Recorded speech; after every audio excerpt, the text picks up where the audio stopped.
আমি আজকে একটা আইপ্যাড নিলাম। তো এই আইপ্যাডের একটা সুন্দর সিস্টেম হচ্ছে, এটা হচ্ছে আমাদের কলম। হ্যাঁ? এই কলমটা দিয়ে লিখতে হয়। তো এই আইপ্যাডের সবচাইতে বড় যেই ব্যাপারটা সেটা হচ্ছে, আমরা খাতায় যেরকমভাবে এরকম ধরেন যে এই হাতটা খাতায় যেরকমভাবে এইখানে টাচ লাগায় লিখি, তেমনই যদি আমরা এইখানেও লিখতে চাই তো আমরা লিখতে পারবো। যেমন ধরেন আমি যদি আপনাদেরকে দেখাই, আমার হাত কিন্তু স্ক্রিনের সাথে লাগানো। আমার এই হাতকে ডিটেক্ট করবে না সে। শুধুমাত্র আমার এই যে পেন, এই পেনের যেই লেখাটা, সেই লেখাটাই সে কি ধরবে। দেখেন আমি কীভাবে কী করি। তো এই হচ্ছে x² প্লাস 2x প্লাস 3, এটা একটা অঙ্ক লিখলাম। ধরেন আমি লিখলাম মাই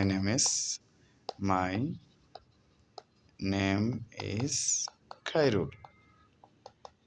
আমি কিন্তু আমার হাতটা এখানে টাচ লাগানো আছে। দেখেন আমি যখন এই হাত দিয়ে লিখতেছি তখন আমার কোনো কিছু হইতেছে না, কিন্তু যখনই আমার এই পেনটা দিয়ে আমি লিখব তখন দেখেন লিখতেছে সুন্দরভাবে। ঠিক আছে? তো এটাই হচ্ছে আইপ্যাডের সবচাইতে বড় একটা মজা।